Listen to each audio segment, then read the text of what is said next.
Hello friends, and welcome to the continuation of this calm reading of Emma. Tonight I shall be reading for you Volume 2, Chapter 8. It is time to unwind. Find yourself a place where you can let go and relax. Take a deep breath. And let us begin this chapter. Volume 2, Chapter 8. Frank Churchill came back again, and if he kept his father's dinner waiting, it was not known at Hartfield, for Mrs. Weston was too anxious for his being a favourite with Mr. Woodhouse to betray any imperfection which could be concealed. He came back, had his hair cut, and laughed at himself with a very good grace, but without seeming really at all ashamed of what he had done. He had no reason to wish his hair longer, to conceal any confusion of face, no reason to wish the money unspent, to improve his spirits. He was quite as undaunted and as lively as ever, and, after seeing him, Emma thus moralized to herself.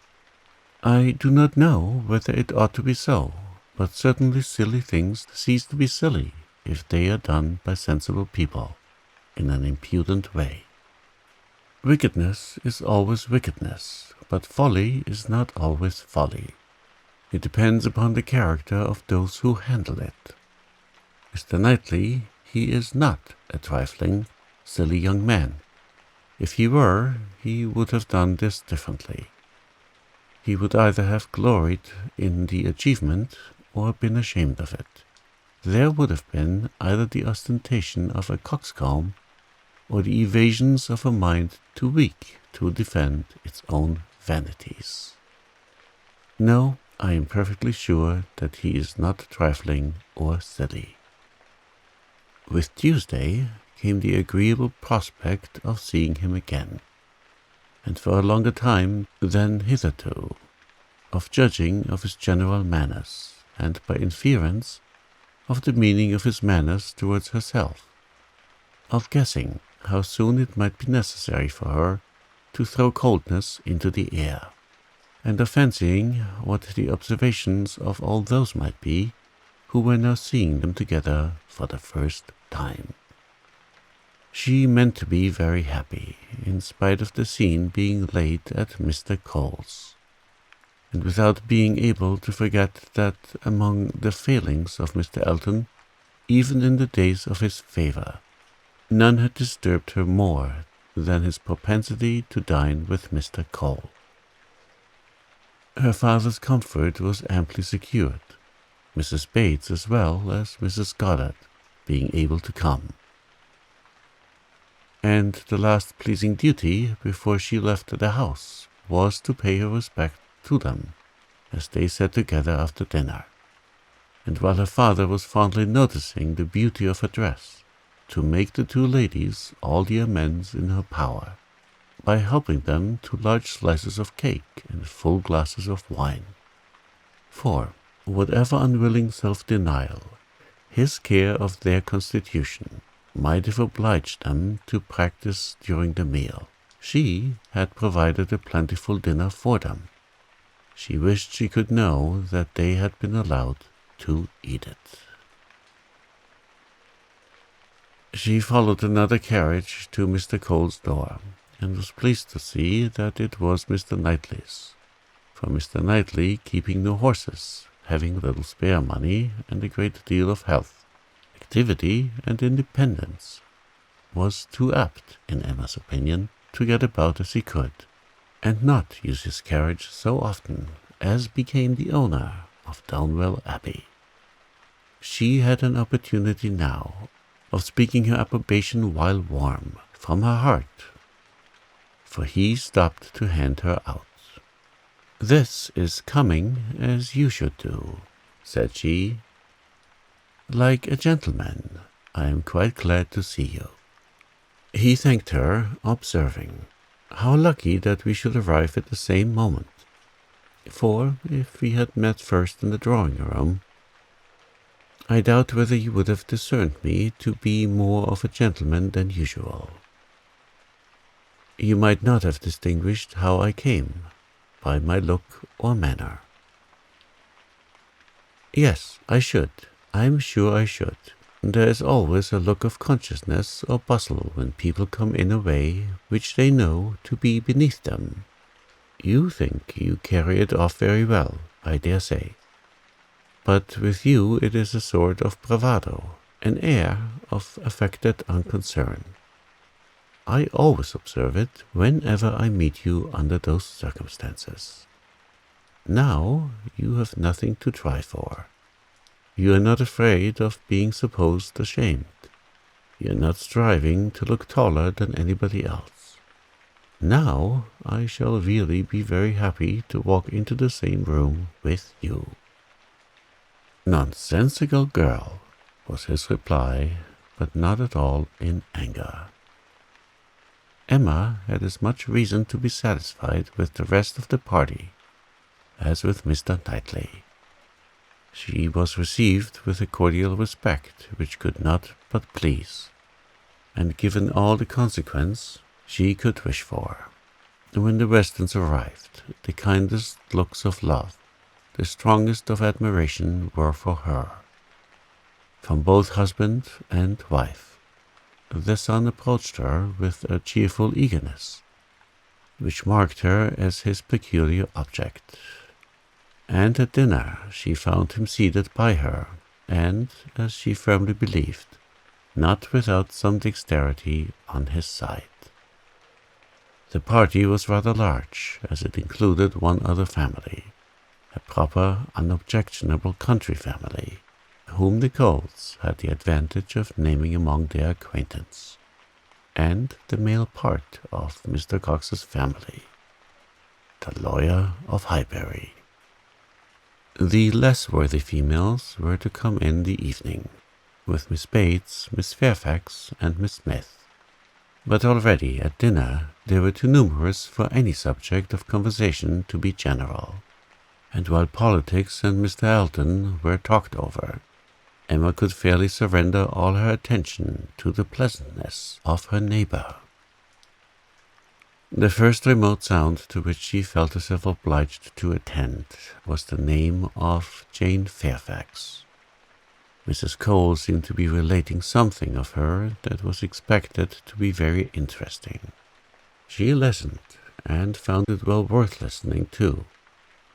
That very dear part of Emma, her fancy, received an amusing supply.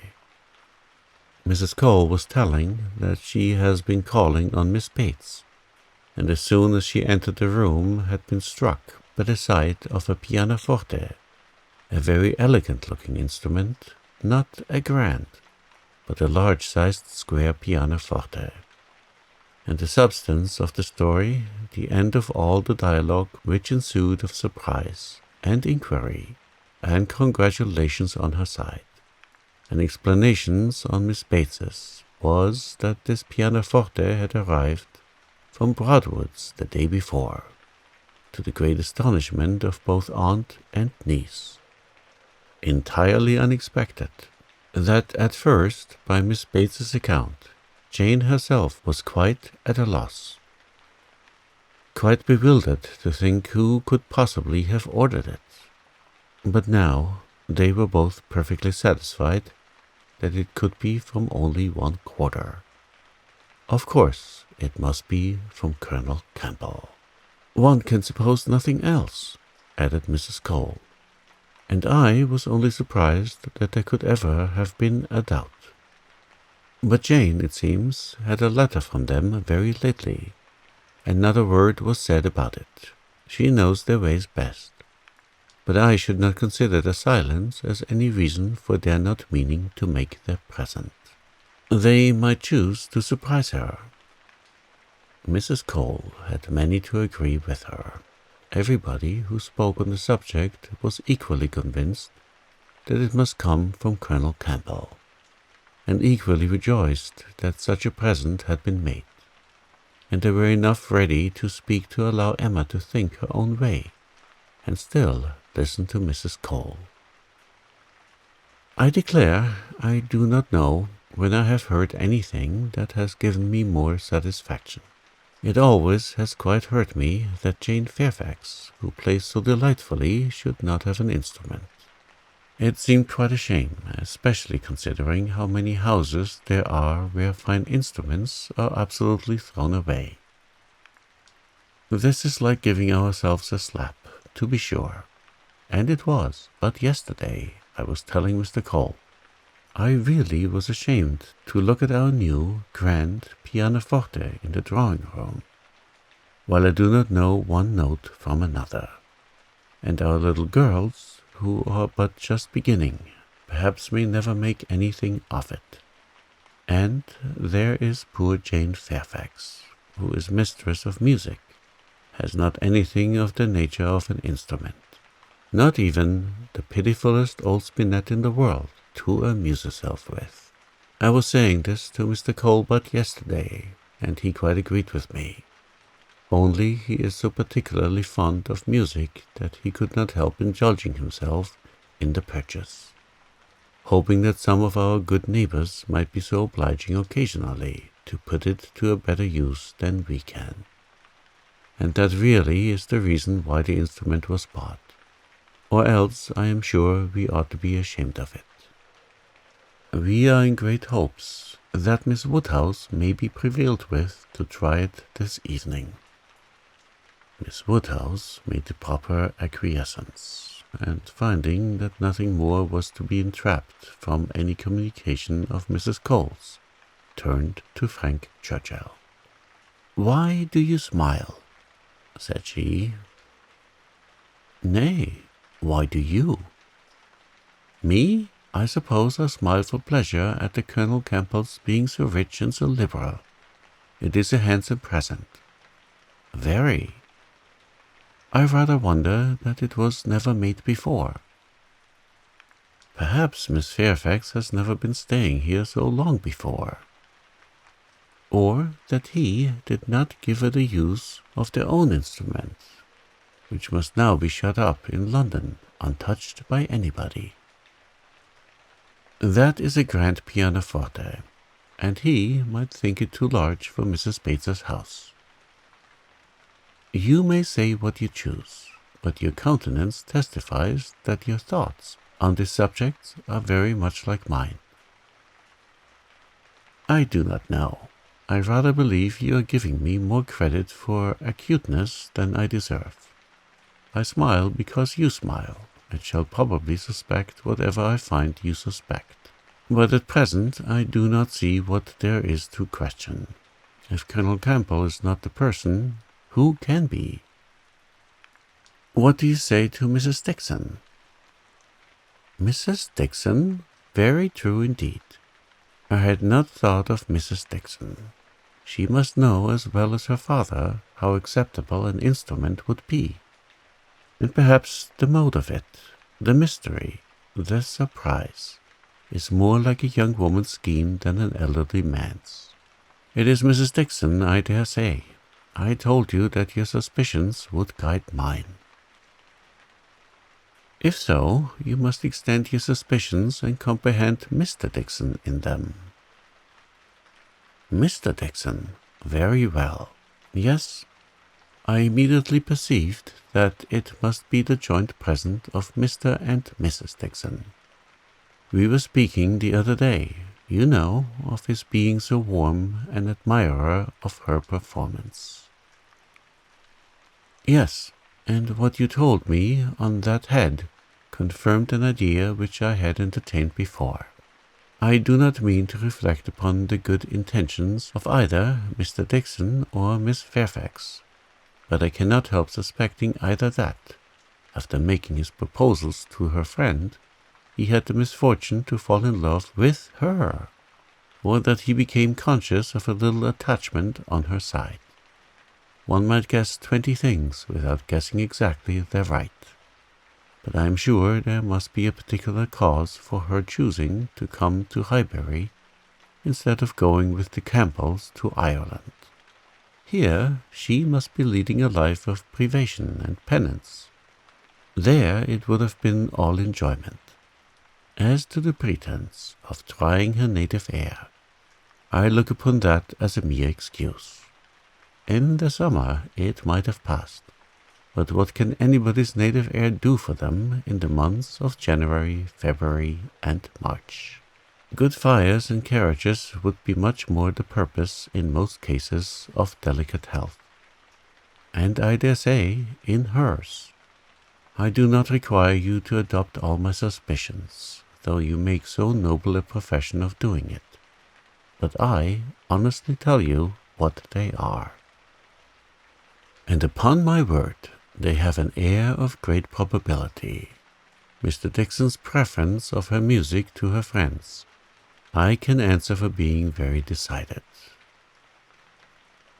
And then he saved her life. Did you ever hear of that? A water party, and by some accident she was falling overboard. He caught her. He did. I was there, one of the party. Were you really? Well, but you observed nothing, of course, for it seems to be a new idea to you. If I had been there, I think I should have made some discoveries.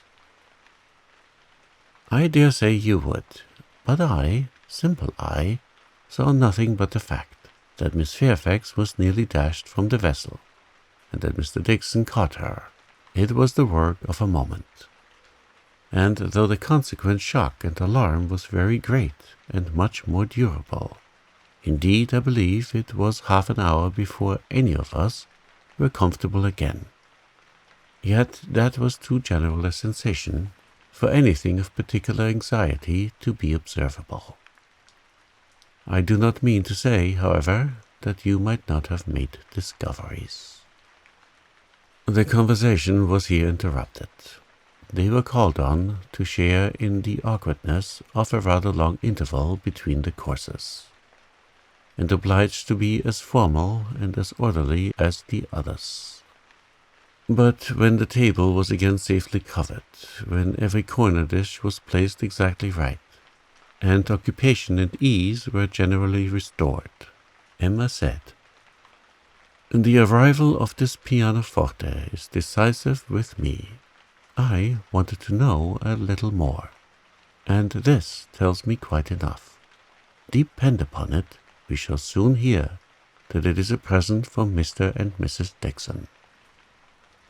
And if the Dixons should absolutely deny all knowledge of it, we must conclude it to come from the Campbells." "No, I am sure it is not from the Campbells. Miss Fairfax knows it is not from the Campbells. But it would have been guessed at first. She would not have been puzzled had she dared fix on them. I may not have convinced you perhaps, but I am perfectly convinced myself that Mr. Dixon is a principal in the business. Indeed, you injure me if you suppose me unconvinced.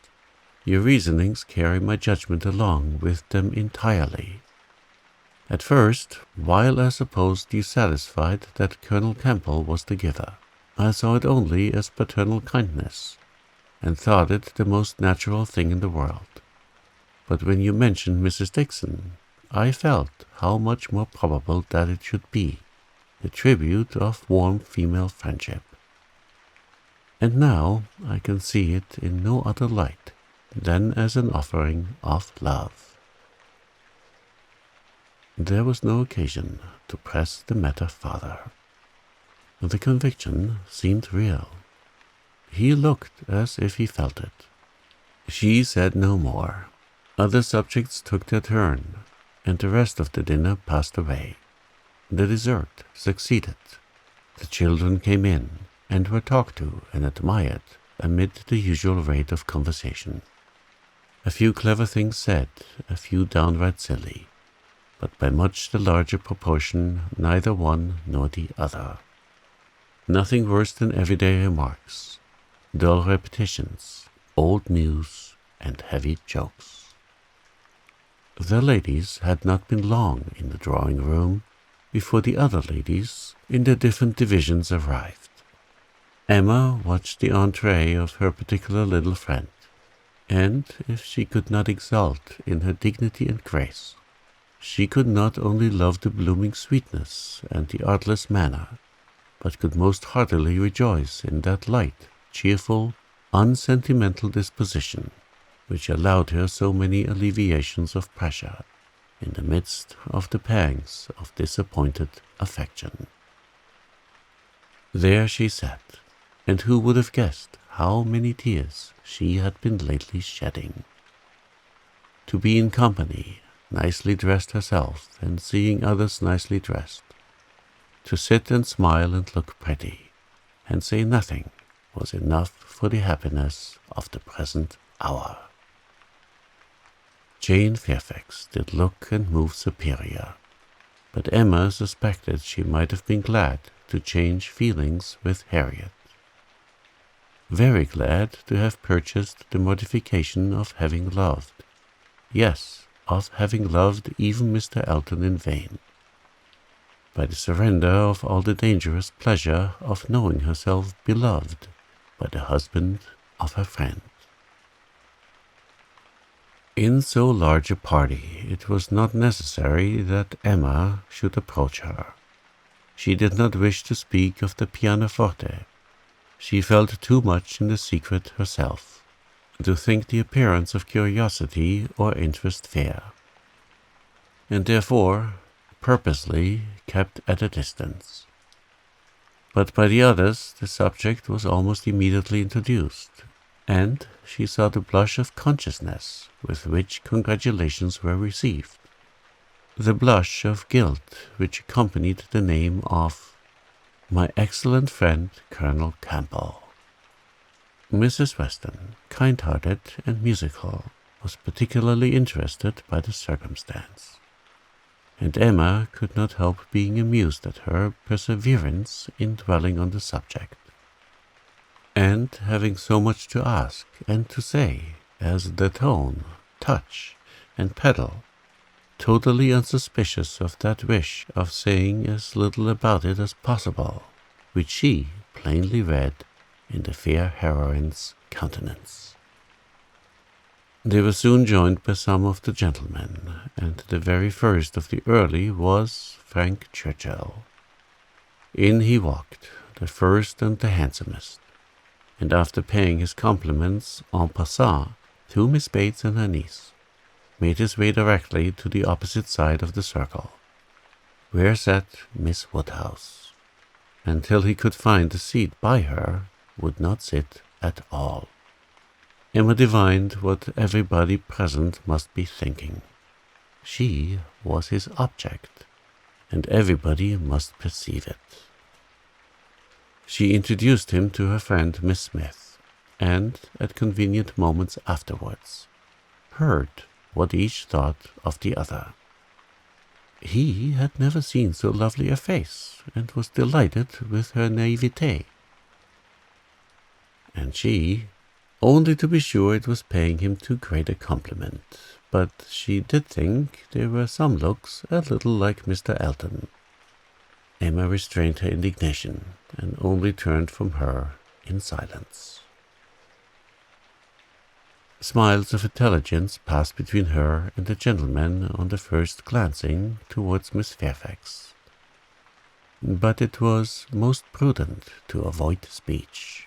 He told her that he had been impatient to leave the dining-room, hated sitting long, was always the first to move when he could, that his father, Mr. Knightley, Mr. Cox, and Mr. Cole were left very busy over parish business, that as long as he had stayed, however, it had been pleasant enough, as he had found them in general a set of gentlemanlike, sensible men, and spoke so handsomely of Highbury altogether, thought it so abundant in agreeable families, that Emma began to feel she had been used to despise the place rather too much.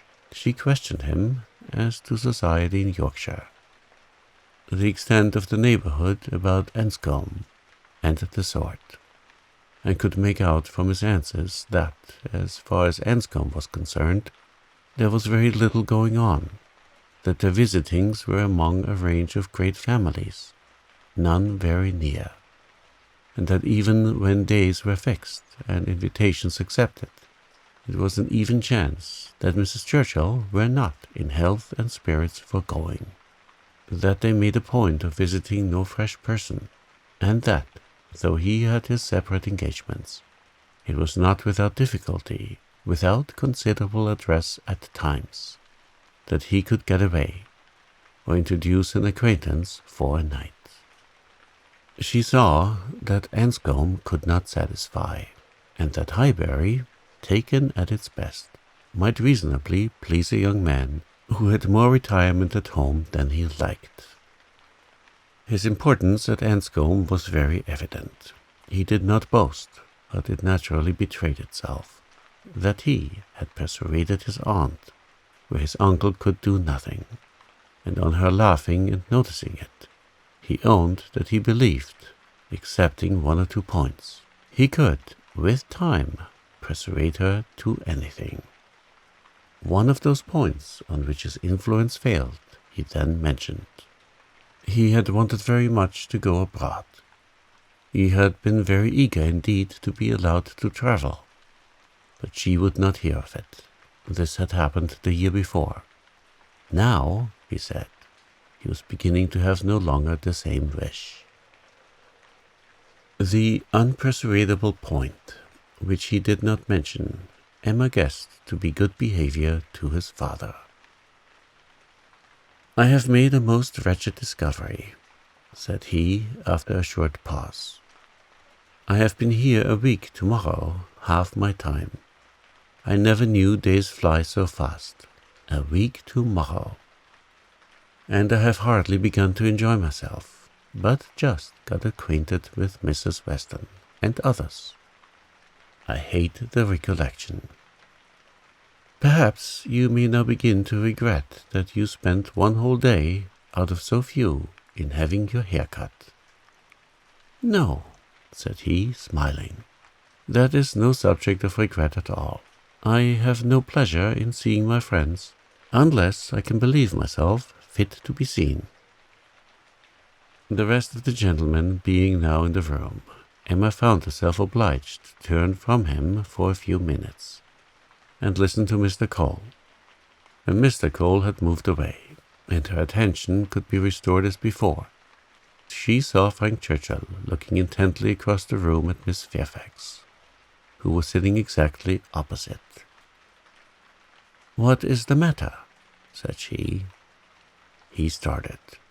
"Thank you for rousing me," he replied.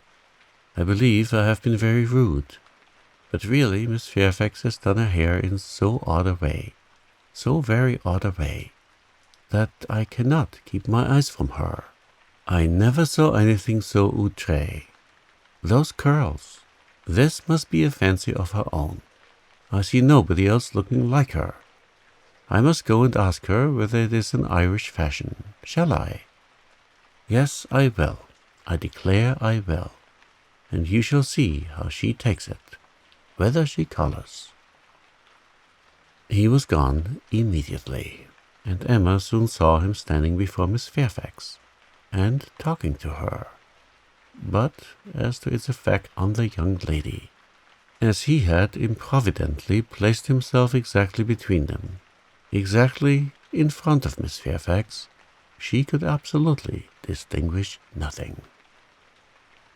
Before he could return to his chair, it was taken by Mrs. Weston. "This is the luxury of a large party," said she. "One can get near everybody, and say everything. My dear Emma, I am looking to talk to you. I have been making discoveries and forming plans, just like yourself, and I must tell them while the idea is fresh. Do you know how Miss Bates and her niece came here?" "How? They were invited, were not they?" "Oh, yes, but how they were conveyed hither, the manner of their coming." "They walked, I conclude. How else could they come? Very true. Well, a little while ago it occurred to me how very sad it would be to have Jane Fairfax walking home again, late at night, and cold as the nights are now. And as I looked at her, though I never saw her appear to more advantage, it struck me that she was heated, and would therefore be particularly liable to take cold. Poor girl! I could not bear the idea of it. So, as soon as Mr. Weston came into the room, and I could get at him, I spoke to him about the carriage. You may guess how readily he came into my wishes. And, having his approbation, I made my way directly to Miss Bates to assure her that the carriage would be at her service before it took us home, for I thought it would be making her comfortable at once.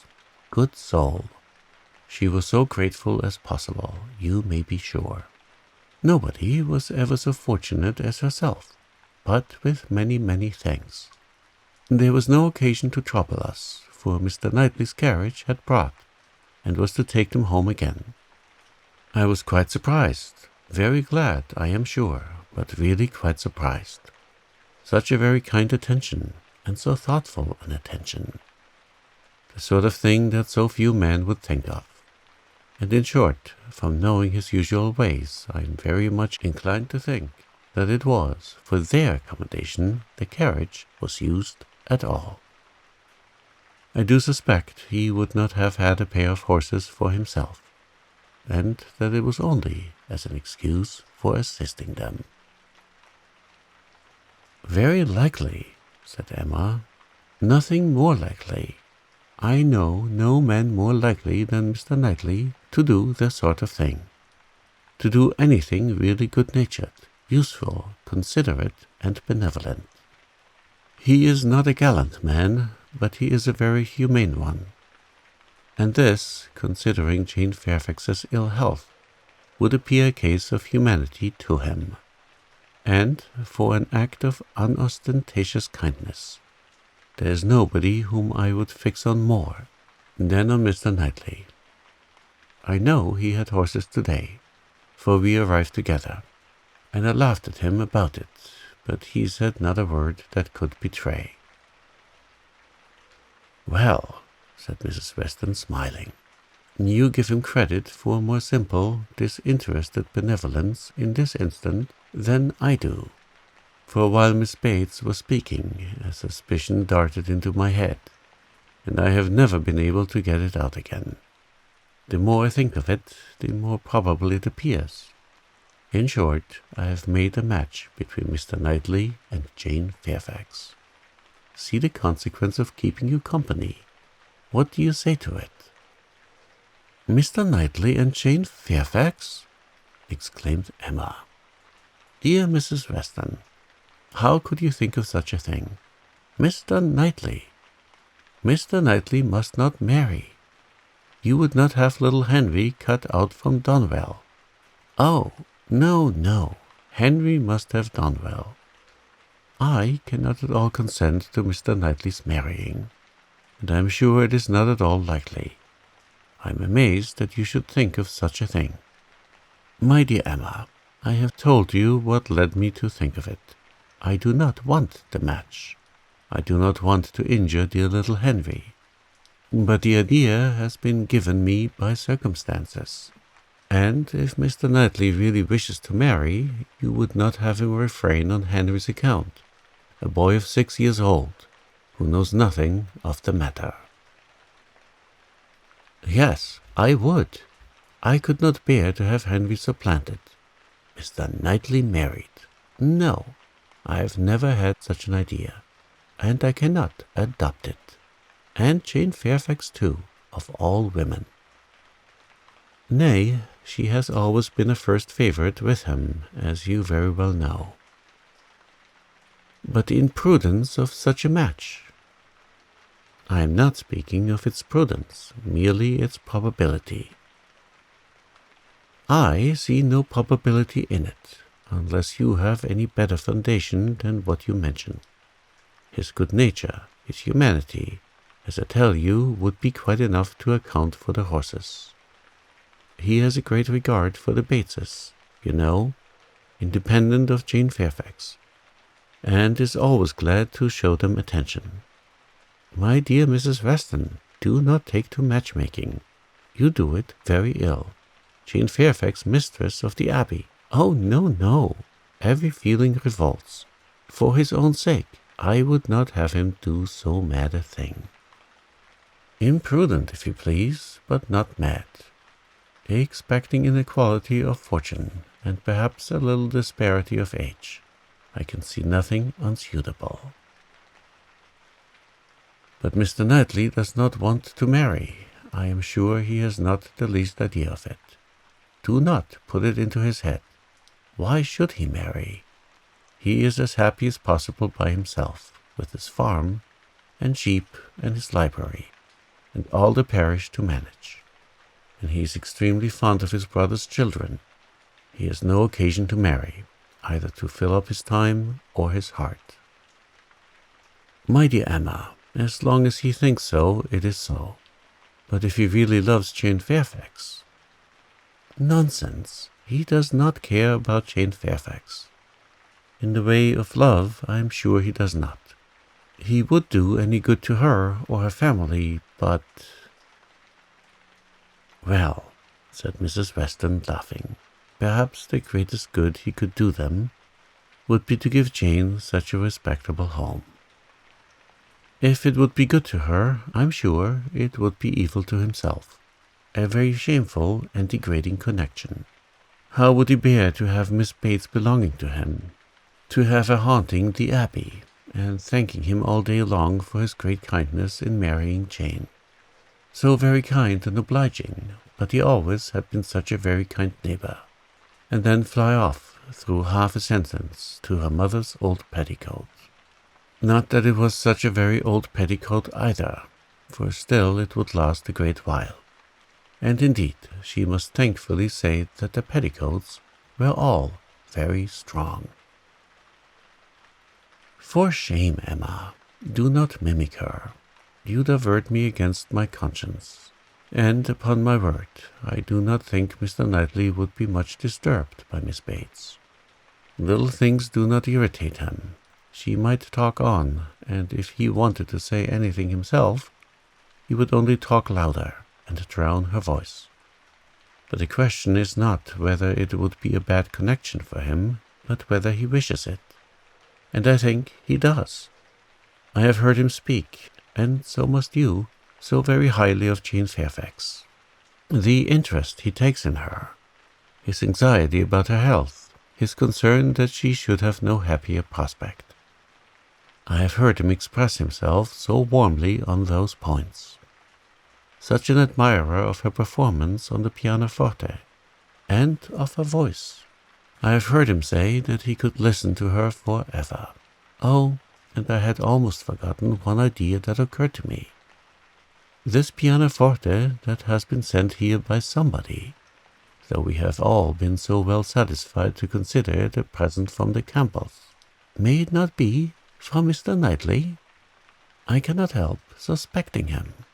I think he is just the person to do it, even without being in love. Then it can be no argument to prove that he is in love, but I do not think it is at all a likely thing for him to do.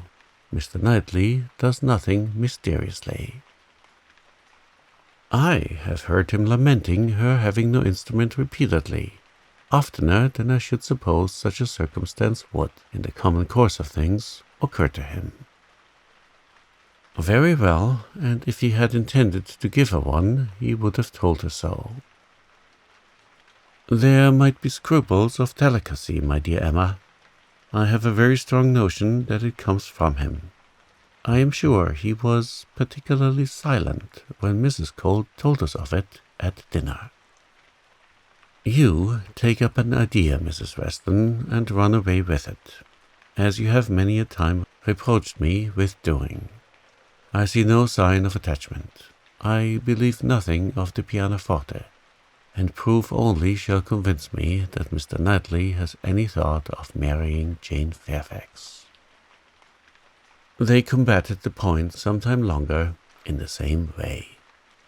Emma rather gaining ground over the mind of her friend, for Mrs. Weston was the most used of the two to yield, till a little bustle in the room showed them the tea was over, and the instrument in preparation, and at the same moment Mr. Cole approaching to entreat Miss Woodhouse would do them the honour of trying it. Frank Churchill, of whom, in the eagerness of her conversation with Mrs. Weston, she had been seeing nothing, except that he had found a seat by Miss Fairfax, followed Mr. Cole, to add his very pressing entreaties, and as, in every respect, it suited Emma best to lead, she gave a very proper compliance. She knew the limitations of her own powers too well to attempt more than she could perform with credit. She wanted neither taste nor spirit in the little things which are generally acceptable, and could accompany her own voice well. One accompaniment to her song took her agreeably by surprise, a second slightly but correctly taken by Frank Churchill. Her pardon was duly begged at the close of the song, and everything usual followed. He was accused of having a delightful voice and a perfect knowledge of music, which was properly denied, and that he knew nothing of the matter and had no voice at all, roundly asserted. They sang together once more, and Emma would then resign her place to Miss Fairfax, whose performance, both vocal and instrumental, she never could attempt to conceal from herself, was infinitely superior to her own.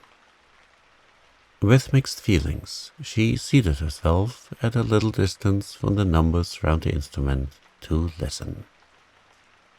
Frank Churchill sang again. They had sung together once or twice, it appeared, at Weymouth. But the sight of Mr. Knightley among those most attentive soon drew away half Emma's mind, and she fell into a train of thinking on the subject of Mrs. Weston's suspicions, to which the sweet sound of the united voices gave only momentary interruptions. Her objections to Mr. Knightley's marrying did not in the least subside. She could see nothing but evil in it. It would be a greater disappointment to Mr. John Knightley, consequently to Isabella, a real injury to the children, a most mortifying change, and material loss to them all. A very great deduction from her father's daily comfort, and as to herself, she could not at all endure the idea of Jane Fairfax at Downwell Abbey, and Mrs. Knightley for them all to give way to. No, Mr. Knightley must never marry. Little Henry must remain the heir of Donwell. Presently Mr. Knightley looked back, and came and sat down by her. They talked at first only of the performance. His admiration was certainly very warm. Yet, she thought, but for Mrs. Weston, it would not have struck her. As a sort of touchstone, however, she began to speak of his kindness in conveying the aunt and niece, and thought his answer was in the spirit of cutting the matter short. She believed it to indicate only his disinclination to dwell on any kindness of his own. "I often feel concern," said she, "that I dare not make our carriage more useful on such occasions. It is not that I am without the wish, but you know how impossible my father would deem it that James should put to for such a purpose." "Quite out of the question, he replied. "But you must often wish it, I am sure." And he smiled with such seeming pleasure at the conviction that she must proceed another step. "This present from the Campbells," said she, "this pianoforte is very kindly given." "Yes," he replied, and without the smallest apparent embarrassment. "But they would have done better had they given her notice of it. Surprises are foolish things. The pleasure is not enhanced, and the inconvenience is often considerable. I should have expected better judgment in Colonel Campbell." From that moment, Emma could have taken her oath that Mr. Knightley had had no concern in giving the instrument. But whether he were entirely free from peculiar attachment, whether there were no actual preference, remained a little longer doubtful. Towards the end of Jane's second song, her voice grew thick. "That will do," said he, when it was finished, thinking aloud.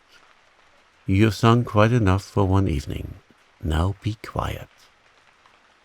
Another song, however, was soon begged for. "One more." They would not fatigue Miss Fairfax on any account, and would only ask for one more.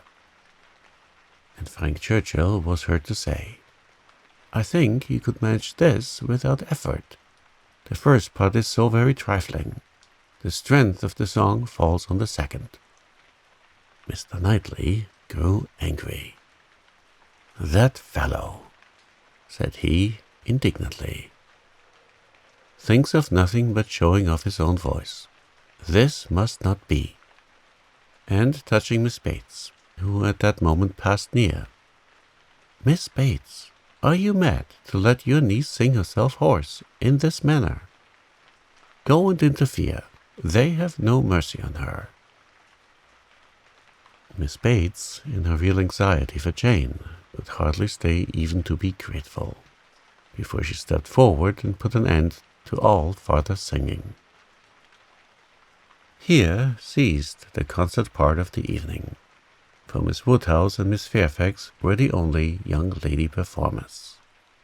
But soon, within 5 minutes, the proposal of dancing, originating nobody exactly knew where, was so effectually promoted by Mr. and Mrs. Cole, that everything was rapidly clearing away to give proper space. Mrs. Weston, capital in her country dances, was seated, and beginning an irresistible waltz, and Frank Churchill, coming up with most becoming gallantry to Emma, had secured her hand, and led her up to the top. While waiting till the other young people could pair themselves off, Emma found time, in spite of the compliment she was receiving on her voice and her taste, to look about, and see what became of Mr. Knightley. This would be a trial. He was no dancer in general.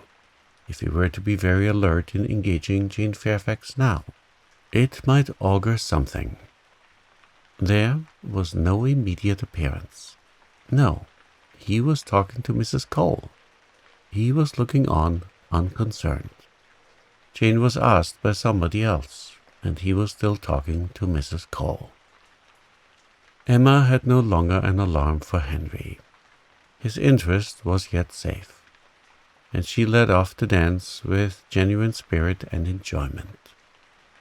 Not more than 5 couple could be mustered, but the rarity and the suddenness of it made it very delightful, and she found herself well matched in the partner. They were a couple worth looking at. 2 dances, unfortunately, were all that could be allowed. It was growing late, and Miss Bates became anxious to get home on her mother's account.